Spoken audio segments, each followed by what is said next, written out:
va? Buenas noches, bienvenidos. Estamos presentando el último programa de este ciclo del año 2020. Como desde hace 7 años hacemos programa hasta el último domingo del mes de noviembre. Así que hoy es nuestro último programa, al menos hasta el año que viene. Vamos a seguir los domingos compartiendo este espacio con ustedes, con algunos programas emitidos ya durante este año. Pero este programa que hacemos en vivo es el último que estamos haciendo de este año. Y como solemos hacer en nuestra apertura, traemos siempre algún video o alguna información de la coyuntura. Siendo el último programa, nos parecía importante poder traer un video delicioso. Es la experiencia de una mujer, yo diría de una mujer sabia, de estas mujeres que seguramente, sin haber tenido la posibilidad de ir a las escuelas, a las universidades, de tener una educación formal, tienen tanta, pero tanta sabiduría de la vida. Así que queremos abrir nuestro programa de hoy, el último de este año, con este testimonio de vida que nos invita a pensar para qué estamos y qué queremos. La Santa Tierra me da todo lo que tengo. A veces yo también, chico, me tiento y me voy al supermercado y te juro que digo, ¿y qué voy a comprar? ¿Qué me hace falta? Como que no me hace falta muy nada. ¿Se puede ser autosustentable? Sí se puede. ¿Y la gente que no tiene tierra? Hay que buscar el medio. Basta de tanta losa, basta de tanto contrapiso. Volvamos un poquitito a embarrarnos las patas, como decimos. Tengo mucho para llorar, pero no de tristeza, sino de alegría, de agradecimiento. Esto también están comiendo los pájaros, los gusanos. ¿Por qué dejas a los pájaros y gusanos que se lo coman? Porque ellos también son parte del universo, parte de la tierra, parte de la creación. Que también coman tranquilos, algo me van a dejar. No soy la dueña, soy parte, soy un pájaro más. Un pájaro grandote. Monsanto creía yo que era un señor, uno, que hacía para hacerse rico él solo. Es una asociación de gente que ama solamente el dinero, no ama la vida. Y bueno, y ellos cuando tomen conciencia, por ejemplo, de lo que están haciendo, pongo mi esperanza que cambie esto, porque si no ellos también van a caer en las enfermedades, en la muerte, en todo, porque el universo no es algo muy abierto y muy grande, es chico y está muy herméticamente cerrado, que lo que me toque a mí, a ellos también les va a tocar. Y a ellos les va a tocar con mucha plata y a mí sin nada, porque ellos solamente hacen la acumulación de dinero que vos a veces mirás y decís, la pucha, tenía tanta plata y lo mismo se ha muerto. ¿Para qué quiere tanto dinero? Acumulación de dinero, acumulación de mansiones, de muebles, de cosas, ¿para qué? Si vos necesitas solamente una silla para sentarte, deja para que el otro también pueda tener. Eso sería abundancia en generosidad, ser generoso con el otro. Eso es ser abundante, poder desprenderse para dar. A veces uno piensa, dice, soy poderoso, puedo hacer, tengo dinero, tengo... Che, quiero conocerlo al pintor de este poroto. Ahí está, el hacedor del universo, el cuidador. ¿Cómo no te vas a sorprender vos? ¿Y cómo no uno no va a cuidar? Los cambios también traen los chicos jóvenes. Los nuevos nacimientos están trayendo los cambios. Capaz que ahí nazca un chango, una chinita que va a traer un cambio. Pongo mi esperanza y decreto que así suceda. Me encanta que profetices, Ángela. Porque el amor que no sale, no se expande para el otro, no es amor. Esa cosa que no se hace, el bien común no es amor, sino es ambición. Y eso es lo que hoy se ha perdido, la generosidad. La gente es mezquina, mayormente el que más poder tiene, quiere poder para aplastar, no poder para brindar. Y eso es para mí falta de abundancia. Sería el equilibrio. Ahí no está habiendo equilibrio. Sin equilibrio, ¿a dónde vamos? Al carajo. ¿Quién es el dueño de las copas? El más fuerte, el resistente. Esta zanahoria es distinta a la zanahoria que vos compras en la verdulería. Tiene hasta el aroma, es riquísima, te hace viajar. Me subo en la moto tuya y me voy. Tú vente a donde tú quieras, Ángela, yo te llevo. A ir plantando buena vibra por el mundo. Sí, tengo que ser consumista para hacer un arreglo. Entonces empezás a mirar alrededor tuyo y decir, no, si tengo botella, tengo tierra, voy a hacer un barro, voy a hacer una hermosa tapia. Sin gastar ni 5. Solamente basureando. Armonía con la tierra. Tomar conciencia de la importancia que tiene la tierra, el agua y mucho el aire, que por detrás de mí van ellos y detrás de ellos voy yo también, que nos va a hacer daño a la vida, a la de ellos y a la mía, que cuidemos la vida y amemos el futuro, y el futuro está en lo más hermoso, que son los nietos, los bisnietos, son ternura. Entonces por esas vidas nos tomemos conciencia del cuidado y la protección de lo que es la tierra, el agua y el aire. Eso. Qué lindo ser humano eres, Ángela. ¿Lo dices?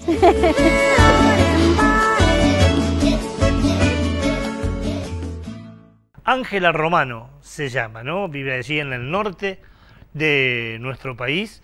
Y bueno, lo que decía, ¿no? Con esta sabiduría de mujer campesina, no me hace falta nada, yo soy feliz con lo que tengo todo, ¿para qué voy a salir a comprar?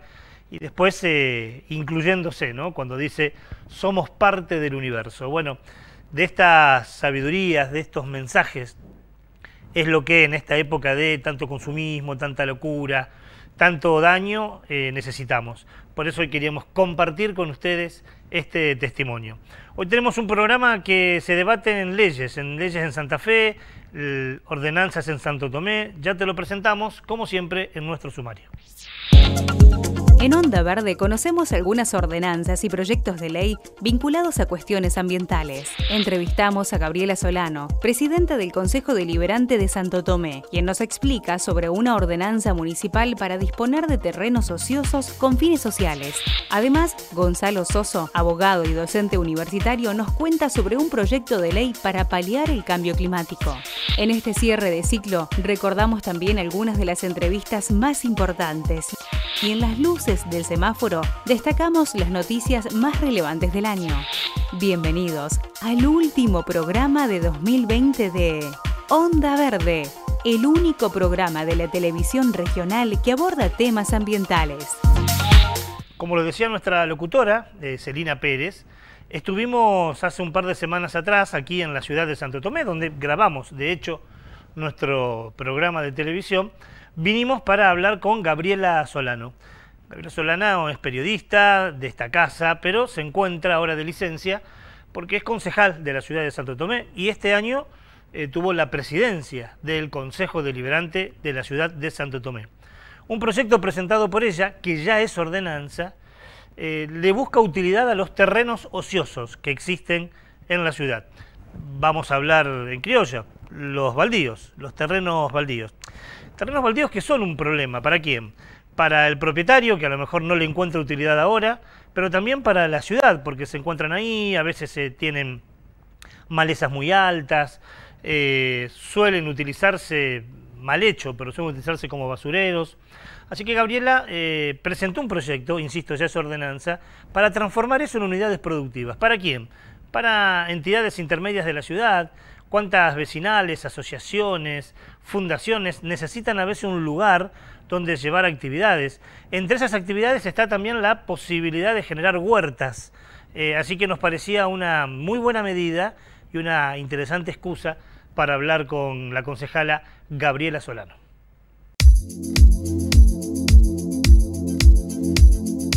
Bueno, esto surge de la inquietud de ver cómo se podía administrar el uso de la tierra en la ciudad, digamos, en cuanto a la gran cantidad de baldíos que hay en Santo Tomé. Mucha gente, muchos vecinos se acercan y nos consultan, bueno, tengo un baldío al lado de mi casa, no sé ni siquiera de quién es, está siempre sucio, hay microbasurales, los yuyos están altos, no sabemos qué hacer en ese caso, y veíamos que esto era recurrente en varios lugares de la ciudad y sobre todo por el crecimiento que tuvo Santo Tomé hacia la zona sur de la ciudad, en donde hay grandes extensiones de tierra que no están ocupadas. Pero sí tienen dueño, ¿no? No estamos hablando de terrenos municipales ni de grandes extensiones de terrenos municipales. Entonces decíamos que sería interesante desde el Estado poder incentivar a que se haga un uso social de estos baldíos.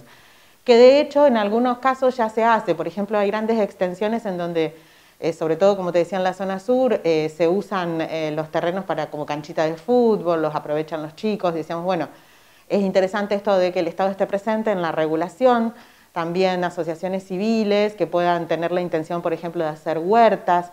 Pero bueno, de lo que se trata puntualmente esto es de la posibilidad de incentivar al comodato entre privados para que se pueda utilizar el terreno, como te decía, puede ser en uso social, recreativo, para huerta, y que el Estado lo incentive, por ejemplo, no cobrando los intereses de una sobretasa de baldíos, o si no se ha hecho la limpieza que se cobre una multa, bueno, que se condone esa multa, la tasa general de inmuebles, o sea, eso el Estado lo va a ir determinando de acuerdo a su reglamentación y también a lo que pueda convenir con las partes. Es un comodato, digamos, entre privados, que lo que hace el Estado es estar atento a ese comodato. Por ejemplo, si alguna de las partes no cumple, bueno, puede pedir que se retiren los beneficios impositivos que otorgó, digamos, y que se disuelva el comodato. Hace un registro de los terrenos que podrían usarse para uso social, porque muchas veces nosotros vemos los terrenos, no sabemos a quiénes pertenecen y demás. Si bien hay una protección, obviamente, por parte del Estado municipal de la propiedad privada, que debe ser así, también es cierto que a veces sería interesante saber, bueno, qué propietarios estarían dispuestos a que tenga ese uso social, para que podamos ver si podemos coordinar con las asociaciones civiles y demás para favorecer esto que te decía, ¿no? Se entregarían entidades de bien público, dijiste vos. ¿Cuáles podrían ser, por ejemplo? No te digo el nombre, sino las características. No, asociaciones civiles con personería jurídica, pueden ser vecinales, pueden ser asociaciones, como te decía, que pueden dedicarse al cuidado del medio ambiente, que puedan tener esta potestad de hacer una huerta, o por ejemplo, clubes que puedan utilizar ahí para hacer actividad física, las mismas vecinales para hacer sus actividades. Sí, entidades de bien público, asociaciones civiles con personería jurídica, no particulares. ¿Ese comodato, ese contrato, tiene un tiempo? Sí, de 3 años. Pusimos 3 años en principio. Así que, por supuesto que está supeditado que se cumpla, ¿no?, con la ordenanza. ¿Y puede ser renovable o no? Sí, puede ser renovable todas las veces que se considere.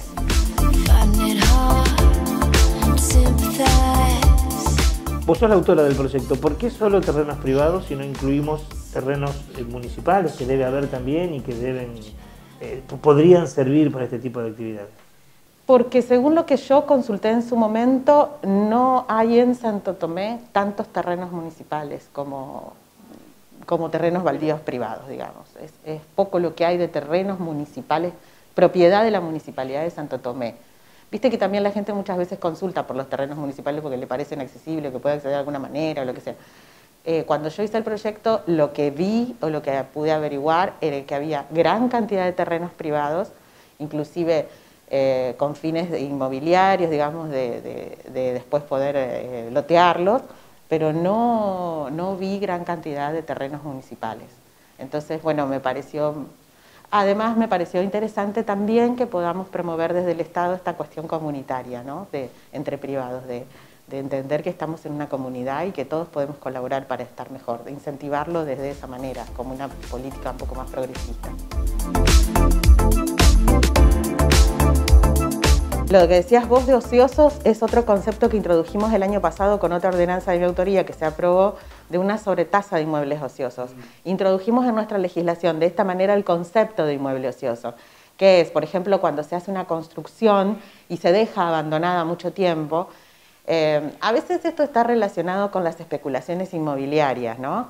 Porque a veces la gente dice, pero si yo no puedo seguir construyendo, bueno, está bien, no puedes seguir construyendo, pero mantenerlo limpio, no dejes que se formen microbasurales, o sea, no está orientado a castigar a quien recién está haciendo su casa, ni mucho menos, sino a poder ordenar, no solamente desde el mercado inmobiliario, porque las ciudades cuando se ordenan dicen, bueno, aquí quiero que haya casas, acá edificios, en fin, no solamente desde lo urbano, sino también desde lo ambiental, poder decir que tengamos también espacios que favorezcan a nuestro medio ambiente, con esto que te decía de las huertas. Siempre estamos hablando, por ejemplo, y preocupados por el tema de la quema de pastizales. Bueno, ¿qué falta que hace que haya lugares de espacio verde, digamos, ¿no? También colaborar con esto en nuestro medio ambiente. Lo que espero de este proyecto es que podamos abrir el juego con lo que te decía, con el tema de que el Estado esté presente en el uso de la tierra, que podamos hablar de urbanización, pero que también podamos hablar del cuidado de nuestro medio ambiente, que podamos comprometernos, por eso es entre privados el contrato y el Estado está regulando esa situación, que podamos comprometernos para vivir en comunidad y en una comunidad más amigable para todos y todas.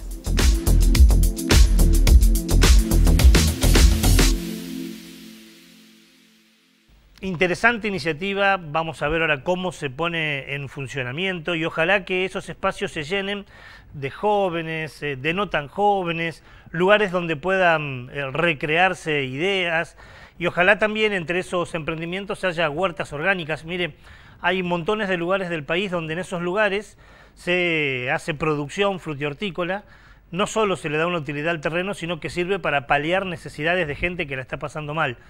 Además sería una especie de incentivo, de educación ambiental de cómo producir, en este caso verduras o frutas, sin agrotóxicos. Sería una manera de demostrar que es posible, tendría una función social, así que ojalá que esto funcione y bueno, el año que viene vamos a seguirlo para ver finalmente qué utilidad se le dio a cada uno de estos terrenos ociosos o terrenos baldíos. Vamos a ir al primer corte. Cuando volvamos, vamos a hablar de una ley de ecología. Bueno, una ley de ecología se puede estar debatiendo en la legislatura santafesina para toda la provincia.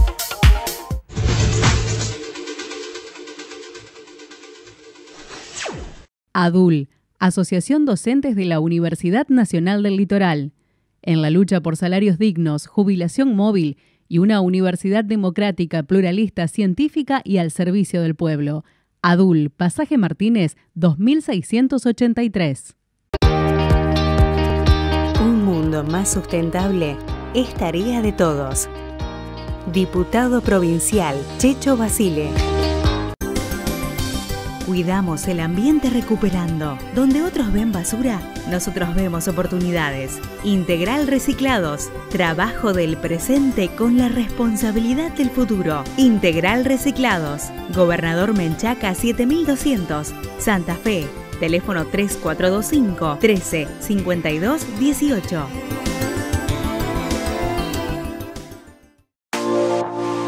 Consejo Municipal de Santa Fe. Consejo Municipal de Santa Fe.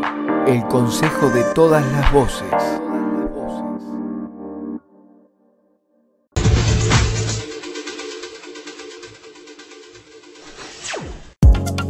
Segundo bloque de este programa y como lo prometíamos, vamos a hablar de, ahora es un proyecto. En el anterior bloque hablamos ya de una realidad, una ordenanza.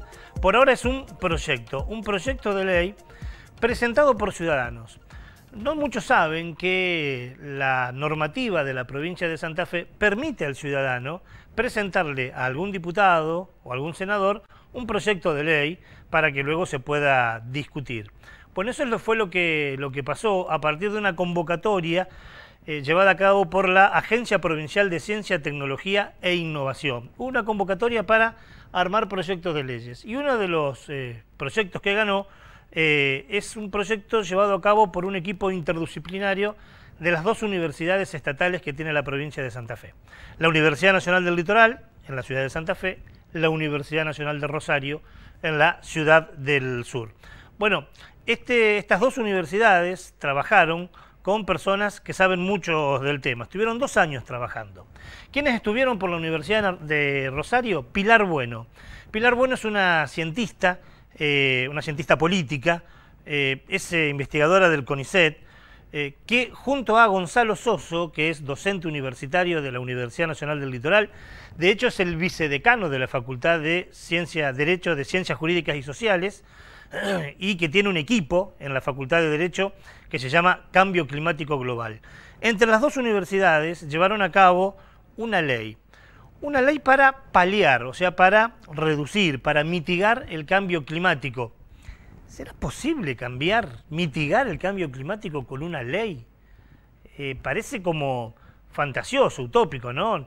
Una ley que diga artículo 1, a partir de mañana mitigamos el cambio climático. Bueno, fue una de las preguntas que le hicimos a Gonzalo, con quien hablamos, a Gonzalo Soso, al profesor Gonzalo Soso. ¿Una ley para mitigar es posible? Por un lado. Y por otro lado, si es posible, ¿qué es lo que dice? ¿O cuáles son los principales postulados de la ley? Esto nos respondía Gonzalo Soso.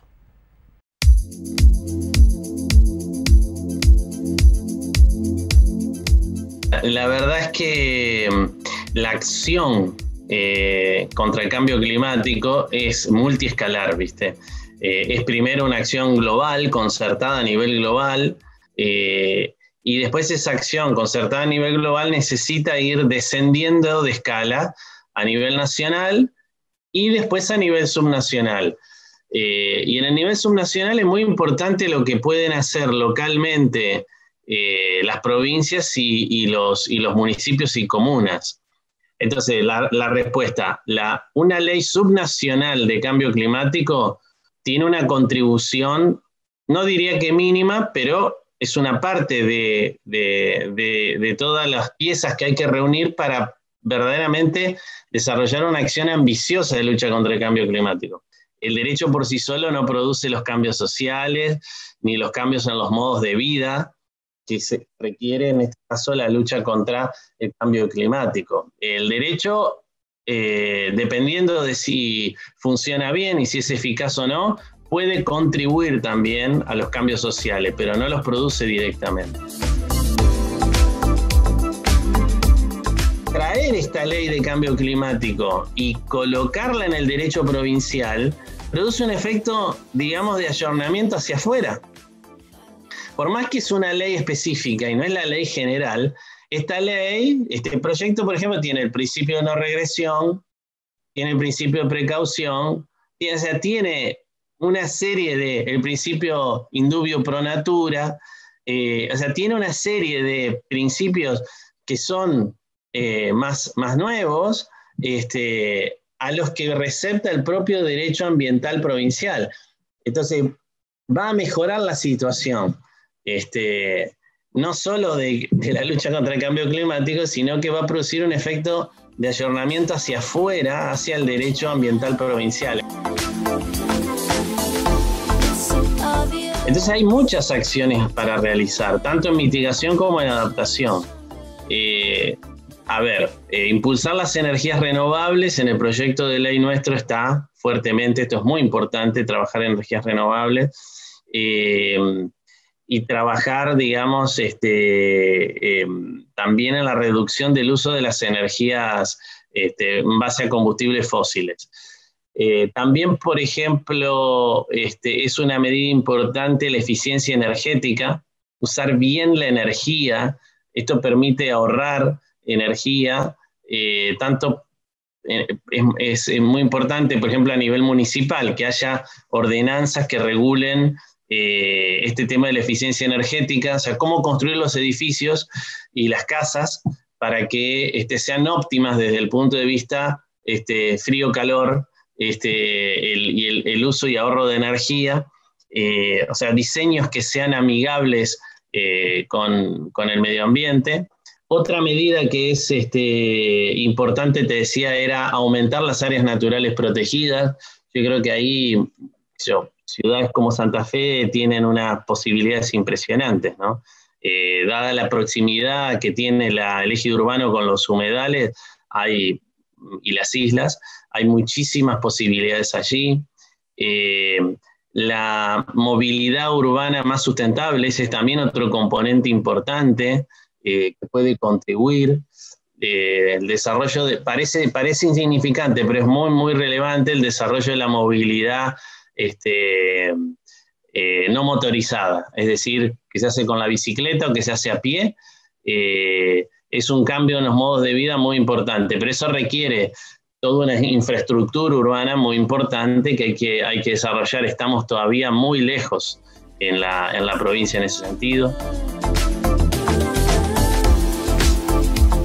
Si los vamos haciendo de a poco y planificadamente, pueden producir un resultado al final muy importante. Es muy importante decir que estas leyes no implican o no intentan hacer un cambio de un día para el otro, sino generar un plan provincial de cambio climático que incluya un plan de adaptación y un plan de mitigación. O sea, es una planificación que hay que hacer a futuro muy importante, ¿no?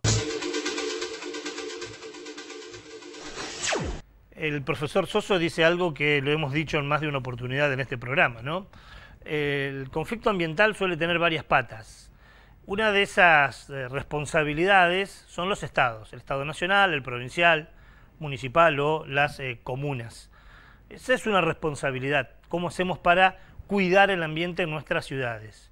Otro es una responsabilidad de los ciudadanos, de los habitantes. Nosotros también somos responsables con nuestras actitudes. A veces le pedimos mucho a la clase política y hacemos poco como sociedad civil.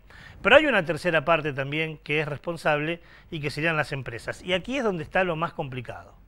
Muchas veces se supone que producir no se puede hacer junto con el cuidado del ambiente. Que si vos producís, seguro que afectás el medio ambiente.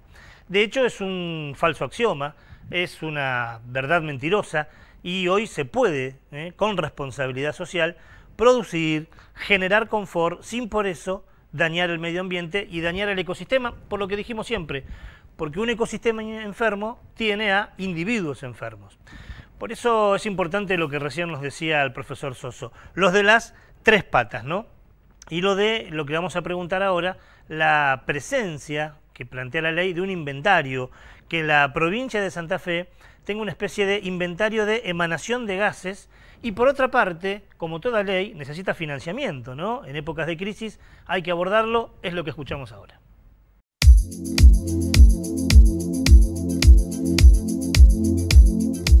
El proyecto tiene dos normas importantes, me parece, además de esto. La primera norma es que las empresas tienen que cooperar con el Estado en materia de cambio climático. Esta es una idea que uno la encuentra en todo el derecho de cambio climático, desde el Acuerdo de París para abajo. Hay que trabajar con los stakeholders, o sea, hay que trabajar con el sector privado y hay que acordar con el sector privado cómo hacerlo, qué hacer, cómo hacer, y ver cómo ponerlo en el tiempo, ¿no? Entonces hay una norma que obliga a las empresas a colaborar, ¿no?, con el Estado, pero es que significa simplemente negociar un programa o la participación de las empresas en el programa de adaptación y mitigación. Después hay otra norma donde lo que pretendemos es que las empresas incorporen lo que se llama la perspectiva climática. Así como existe la perspectiva de género y existe la perspectiva de resiliencia, que la ley también las trae, nosotros incorporamos un concepto que está en muchas leyes del derecho comparado, que es este concepto de perspectiva climática. Cuando la empresa toma decisiones de las que toma todos los días, tiene que tener una mirada, ¿no?, desde la perspectiva climática. Por ejemplo, cuando decide construir un nuevo edificio, tiene que tener una perspectiva climática. Cuando decide ampliar las instalaciones para los camiones, bueno, tiene que tener una perspectiva climática, la tiene que incorporar. Cuando decide cómo renovar sus fuentes de energía, tiene que pensar desde la perspectiva climática. Y pretendemos que las empresas introduzcan esta variable climática en su propia planificación.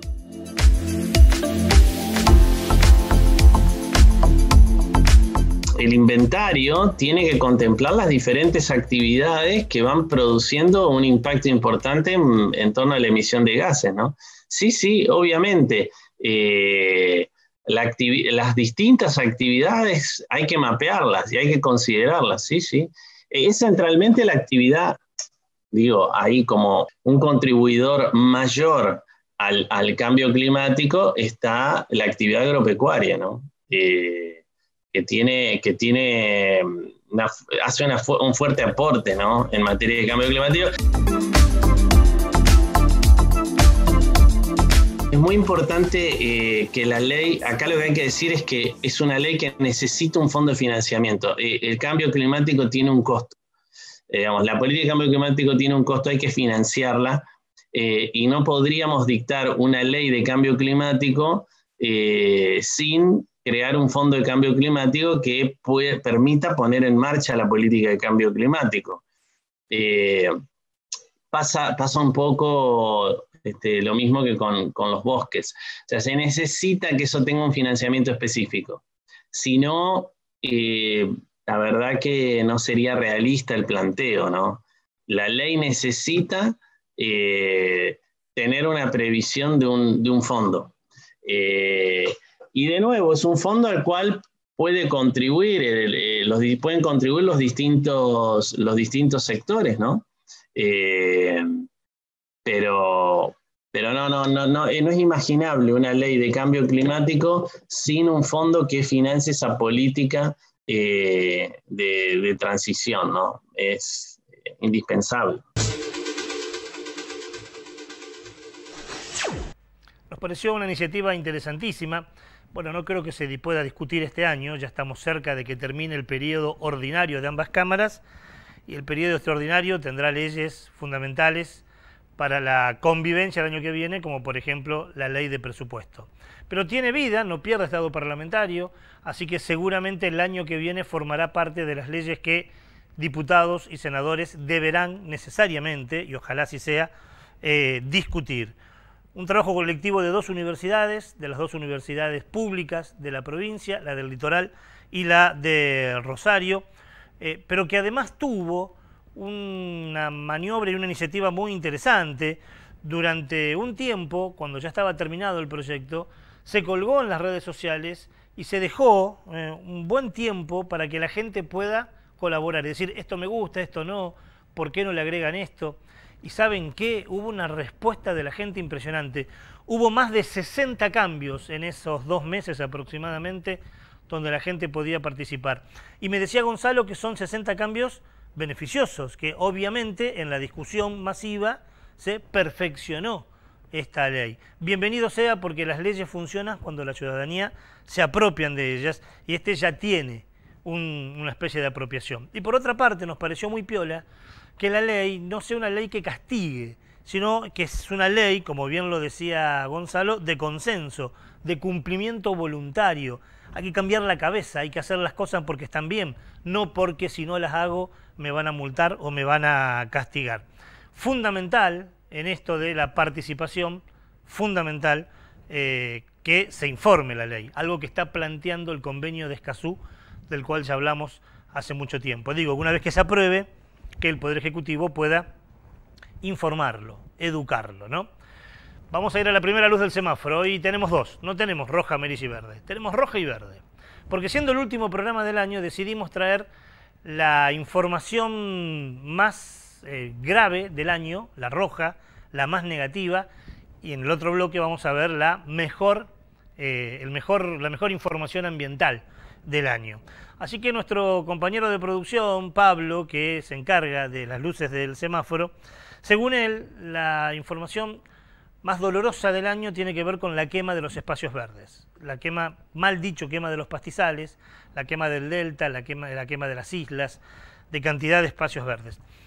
A esta altura, si tuviéramos que hacer una comparación de cuánto se quemó, en este tiempo se quemó el territorio equivalente a 30 ciudades como la de Santa Fe. Si usted pone 30 ciudades, una tras de otra, como Santa Fe, eso es todo lo que perdimos con la quema durante el año 2020. Una contaminación del aire 5 veces mayor a la contaminación, al aire que debiéramos respirar para no enfermarnos. Algo así como 265.000 hectáreas que se perdieron. Y se perdió flora y se perdió fauna. Alrededor de 31.000 focos de incendio hasta junio del año pasado, con todo lo que siguió y lo que sigue todavía. Solo en nuestra ciudad, en el departamento de la capital, algo así como 900 incendios. Bueno, vaya si es una noticia terrible, una noticia muy negativa, y por eso es la mala noticia del 2020.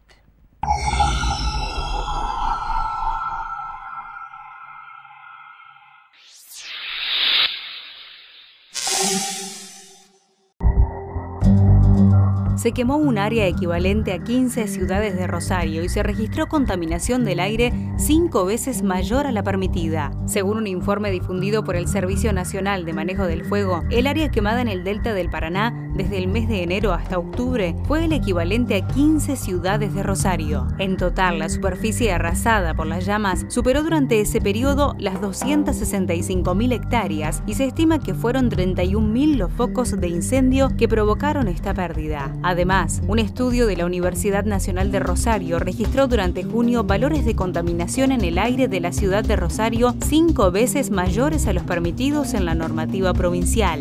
Según los datos ofrecidos por los bomberos, muchos de estos incendios fueron pura y exclusivamente provocados por las personas, ya sea por impericia o negligencia.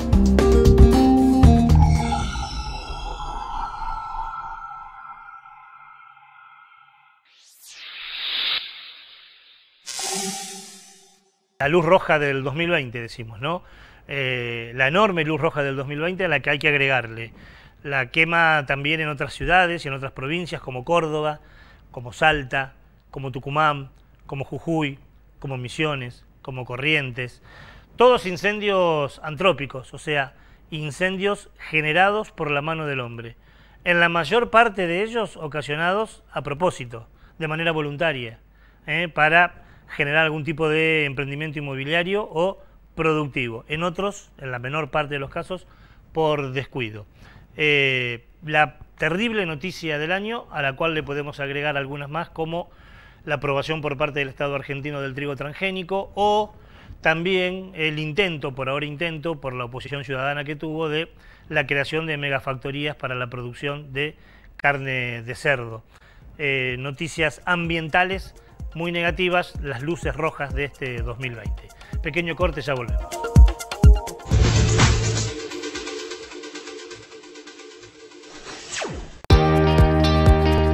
Un mundo más sustentable es tarea de todos. Diputado Provincial Checho Basile. Consejo Municipal de Santa Fe. Consejo Municipal de Santa Fe. El consejo de todas las voces.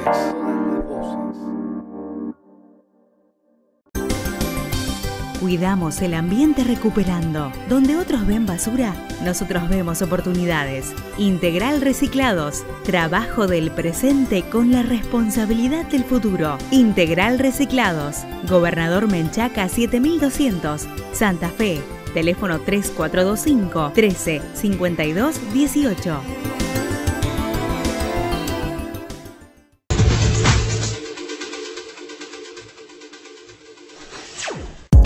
Abrimos las puertas del tercer y último bloque de este último programa del 2020 y nos fuimos en el bloque anterior medios depre, ¿no? Con noticias negativas, con las luces rojas del 2020. ¿Cuáles serán las luces verdes del 2020? ¿Cuáles son las noticias más positivas de este año? Hubo, aunque alguien podrá decir que donde nos movemos nosotros no hay muchas noticias positivas, hubo. Y Pablo sugiere que la más importante es la aprobación, o la ratificación, así se debe decir, del Acuerdo Escazú, que entrará en vigor en los próximos 90 días. ¿Se acuerdan, no? Países de América Latina y el Caribe generaron una especie de acuerdo para prevenir cuestiones ambientales, para que haya derechos sobre aquellos que trabajan y pelean por el medio ambiente, para que haya información más democrática sobre lo que sucede en el ambiente, lo que se conoce como el Acuerdo Escazú, porque en esa ciudad se llevó a cabo el encuentro. Pero para que el acuerdo tenga vigencia, tenían que firmarlo 11 países. Hace muy poco tiempo, ahora un mes atrás, el 11º país que lo firmó fue México. Y a partir de ahí ya está. Ya con esos 11 países que lo ratifican, el Acuerdo Escazú entra en vigencia. Vamos a tener mayor acceso a la información ambiental. Vamos a tener una normativa que respete los derechos ambientales, sobre todo a los trabajadores del ambiente que en países como Brasil, como Colombia, como Guatemala, como Honduras, son uno de los militantes con mayor persecución. Honduras, Guatemala son los países que más asesinatos tienen a militantes ambientales. Esto es muy importante, es una muy buena noticia, por eso es la luz verde del 2020.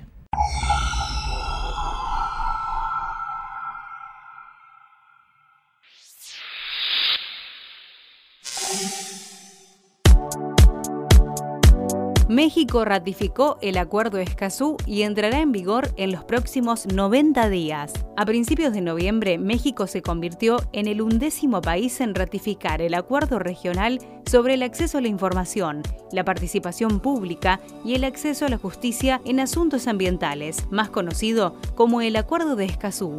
La adhesión de México es un gran paso para la implementación de este acuerdo, el cual se espera que entre en vigor en los próximos 90 días. Para eso, Los 11 países que aprobaron el tratado deberán depositar su ratificación en la Secretaría General de las Naciones Unidas. El Acuerdo de Escazú busca garantizar el acceso a la información en materia medioambiental y es el primer documento mundial que incluye disposiciones sobre los defensores de los derechos humanos, tomando en cuenta 3 puntos fundamentales: garantizar que los activistas puedan actuar sin amenazas, restricciones o inseguridad, proteger sus derechos y prevenir, investigar y sancionar ataques o amenazas que puedan recibir.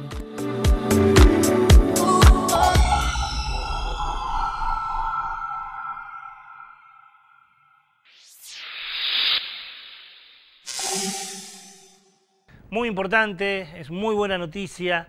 Estábamos hace unos meses atrás haciendo fuerza para ver si podíamos juntar 11 países que le digan que ya este acuerdo, una locura, ¿no? ¿Quién puede oponerse? ¿Quién puede decir no estoy de acuerdo con que haya un acuerdo que en todos los países de América Latina y el Caribe se garantice el derecho ambiental, la información ambiental? Sin embargo, los hay. Argentina, por ejemplo, todavía no lo aprobó. Tiene media sanción de la Cámara de Diputados, pero la Cámara de Senadores todavía no lo aprobó. Bueno, pero ya es ley, en 90 días entrará en vigencia y, como decimos siempre, las leyes hay que después pelearlas para que se lleven a cabo, pero es, sin lugar a dudas, una muy buena noticia. En el último programa del año queremos compartir con ustedes algunas entrevistas. Hicimos una mirada, nos sentamos con la producción y dijimos, miremos para atrás, veamos cuáles son algunas de las entrevistas que estarían bueno que podamos repetir algunos tramos muy breves. Y la verdad que en un año donde nos costó, porque muchas tuvieron que hacerse de manera virtual, por la pandemia, vía Zoom o vía tantas otras plataformas, tenemos muchísimas, y tenemos mucho material, inclusive que cuando uno edita, cuando uno corta, no todo pasa. Seleccionamos algunas para compartir con ustedes hoy. La producción dijo que fue muy difícil la elección, pero vamos a poder ver algún tramo de la entrevista que le hiciéramos a Raúl Montenegro, un biólogo premio Nobel alternativo, que nos habló de cómo funciona la energía nuclear. Karina Forcinito, esta docente universitaria, economista, hablando sobre extractivismo y economía. Irma Gabuti, una vecina de Arroyo Leyes, que junto a otros vecinos trabajan para limpiar las costas de los ríos, pero también los basureros a cielo abierto, y proponiendo que en ciudades de la costa santafesina no exista más esta cosa tan antigua que son los basureros a cielo abierto. Nuestro amigazo Damián Berzagnasi, médico él, docente de la Facultad de Ciencias Médicas de la Universidad Nacional de Rosario, uno de los propulsores de los campamentos sanitarios, hablándonos de el aire que respiramos, cuán contaminado está por lo de siempre, contaminación industrial, parque automotor, pero ahora se le suma, además de todo eso y las fumigaciones, se le suma un aire contaminado por la quema de espacios verdes, el mal aire que respiramos. Marcelo Viñas, un documentalista que nos habló sobre qué significa producir contenidos audiovisuales, culturales, vinculados con el medio ambiente. Algunas de las entrevistas que resumimos para hacer un injustificado, seguramente un irrespetuoso resumen de lo que pasó este año en Onda Verde. Uno de los riesgos de una central nuclear de potencia está en la propia central nuclear. ¿Por qué? Porque allí yo estoy generando ese combustible nuclear agotado que se va produciendo, que se va agotando, altamente radiactivo. Entonces, mientras esté dentro de la central nuclear, bueno, el riesgo está dentro del reactor. Pero el otro problema es de que a medida que yo voy produciendo combustible nuclear agotado, altamente radiactivo, en el caso, por ejemplo, de Embalse, todo el combustible nuclear agotado se coloca fuera de la central, en unos hilos secos, que se los puede ver si uno toma Google Earth y hace como una suerte de vuelo sobre la central nuclear de Embalse. Entonces, allí yo tengo almacenado combustible nuclear agotado de más de 30 años. Un reactor, entonces, no solamente es el riesgo del reactor en sí mismo, sino que es el riesgo inmenso de todo el material que está almacenado al lado del reactor. Por lo tanto, si hay un accidente o evento, y en ese caso yo no tendría un equivalente a Chernobyl, sino que tendría un equivalente a 20 Chernobyl si llegase a golpear contra esos hilos. Entonces, eso muestra de que realmente si para obtener energía eléctrica apenas un 6-7%, que es lo que producen nuestros reactores nucleares de potencia, tener semejante riesgo, es posiblemente una de las actividades más riesgosas y más estúpidas que puede desarrollar una persona o un grupo, una sociedad que se dice a sí misma pensante. En el año 2012 la OMS largó una alerta importante porque ya en ese año se habían registrado 7 millones de muertes al año por la mala calidad del aire, de las cuales las diferencias eran más o menos un 60 y un 40%, un 60% por la mala calidad del aire externo y un 40% por la mala calidad del aire interno de las unidades habitacionales. ¿Está? Y esto tenía que ver con que a nivel mundial todavía hay mucha gente que sigue utilizando para la calefacción y para la cocción de sus alimentos herramientas de leña que generan malas combustiones. Los gases que eliminan los automóviles o el parque automotor, los gases de las industrias, el asfalto cuando recibe el sol directamente libera partículas que son dioxinas, particularmente son dioxinas, que van sumando a el enrarecimiento y el empobrecimiento de la calidad del aire y terminan en que respirar para vivir en realidad nos mata. Los centros urbanos, los megacentros urbanos, los centros que son periféricos a los espacios de cordones industriales y hoy en muchas partes del planeta las áreas rurales por la liberación de tóxicos para la producción agroindustrial se han transformado en espacios que no son buenos para respirar. Y si no son buenos para respirar, no son buenos para vivir. Con lo cual estamos en una paradoja, ¿no? Generamos un sistema de organización y reproducción social para sostener la vida de nuestras sociedades, pero ese sistema va construyendo condiciones que empobrecen la calidad del aire, en este caso del agua, de los territorios donde vivimos, y poniendo en riesgo nuestra salud y limitando nuestros años por vivir dignamente o saludablemente.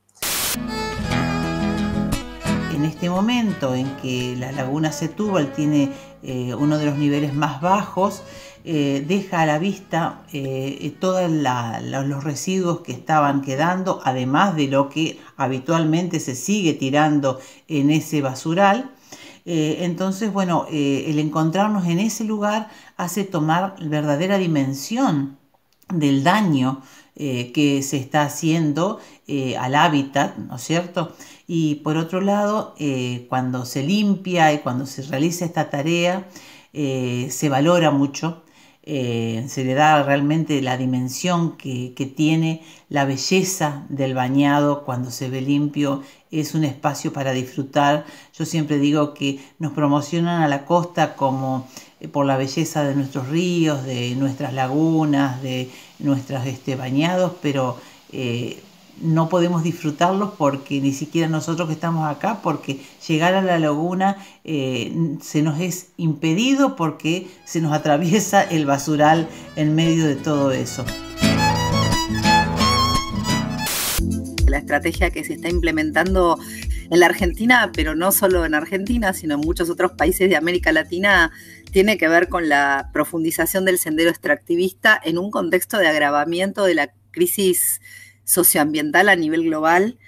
Realmente a mí me parece fundamental empezar por decir que no es, el problema ambiental no es un invento de los ambientalistas, de los activistas, de los militantes ambientalistas, de los ecologistas, sino que efectivamente hay elementos provenientes de los ámbitos científicos más rigurosos a nivel internacional, de que estamos en una situación límite en materia de superación de límites planetarios, ¿no? Valga la redundancia.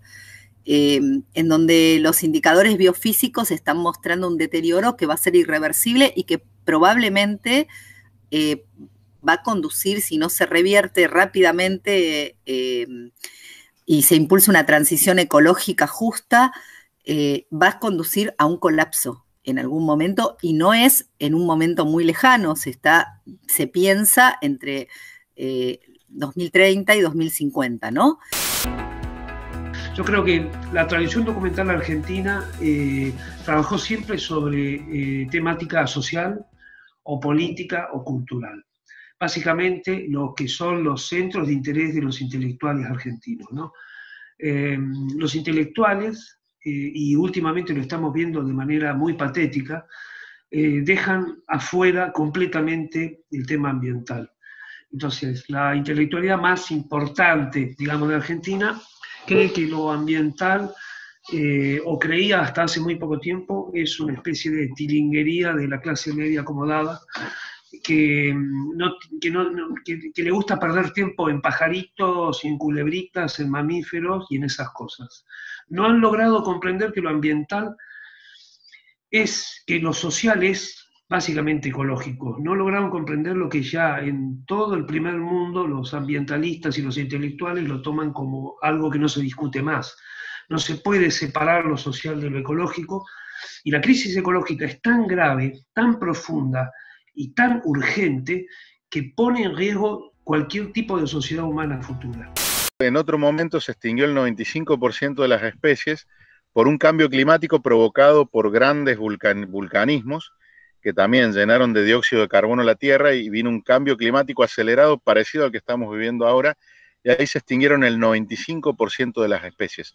Pero siempre va a haber especies que van a sobrevivir. Todos esos animales, insectos y otros animales resistentes van a sobrevivir a estas extinciones. Los humanos somos una especie que necesitamos muchas cosas. Necesitamos agua limpia, necesitamos aire, necesitamos buena temperatura. Somos una especie exigente, entonces está en riesgo nuestra supervivencia. Pero a diferencia de esas 5 extinciones que te estoy diciendo que ocurrieron, como te decía, 60 millones de años, 300 millones de años, más de 500 millones de años, es la primera vez que una extinción está provocada por una especie biológica. Es la primera vez, o sea, por la especie que con más racionalidad y con moralidad, como te decía hoy, habitó la Tierra.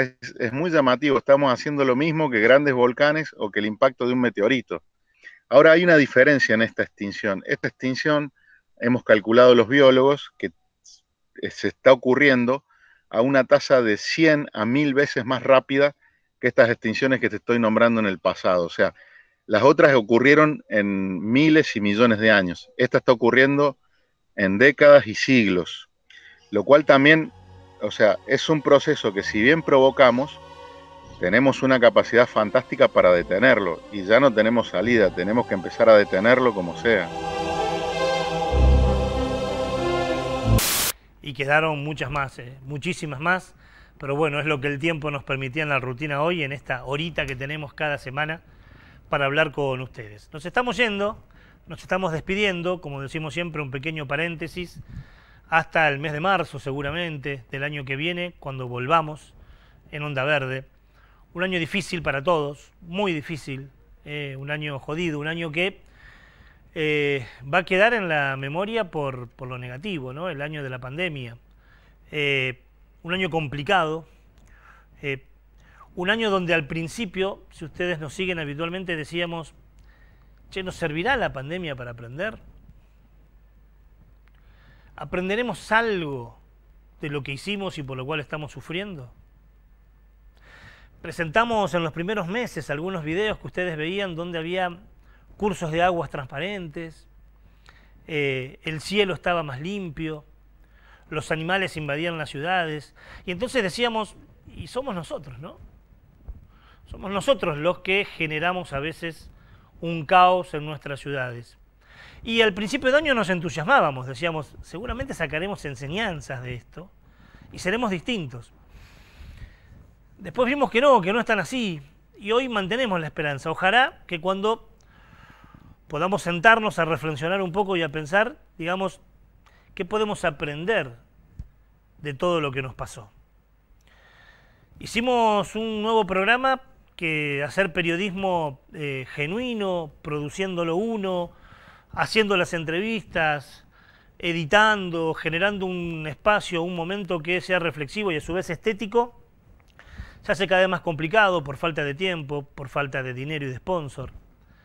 Pero pudimos hacer nuestro 7º año de Onda Verde. Hicimos durante este año 35 programas. Y en los 7 años estamos muy cerquita de llegar a los 200 emisiones del único programa de la televisión regional que aborda cuestiones socioambientales. Y como se hace siempre en los finales de los ciclos, hay que agradecer, ¿no? Uno debe agradecer acá porque pone la cara, pone la voz, pero hay muchísima gente, no quiero decir atrás, sino al costado, amigos, profesionales y productores periodísticos. Agradecerle a cada uno de los productores, a Victoria, a Fabio, a Martín, todos ellos son productores, a Pablo, a Juani, a Alejandra, que le pusieron el cuerpo al programa en todo este año. Obviamente al personal del cable, a los compañeros camarógrafos, sonidista, al director. Tuvimos 2 grupos este año justamente por la pandemia. A todos ellos agradecerles profundamente no solo el laburo profesional, sino de verdad la buena onda permanente. A los auspiciantes que pudieron hacer que hagamos este programa un año más.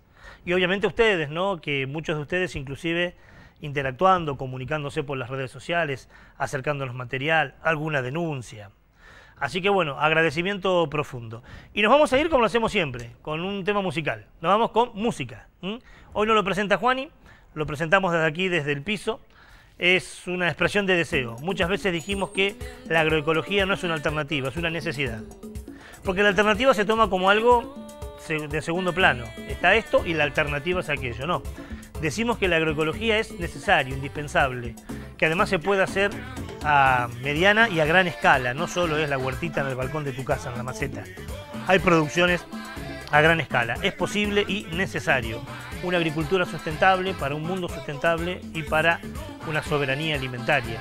Lo que necesitamos, al menos en esta zona. Entonces nos vamos con Maela. Maela es la sigla de Movimiento Agroecológico Latinoamericano. Y hay un videoclip que hicieron Maela Cuba allá por el 2012.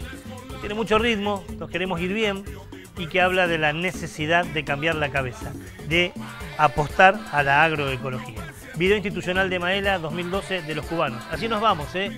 Gracias por todo, de verdad, muchas gracias por todo. Ojalá que nos reencontremos el año que viene. Será hasta entonces. Somos ya 150 miembros. En América Latina un movimiento serio. La equidad de género es un baluarte. Nación agroecológica, una constante. Armonía con natura, una verdad.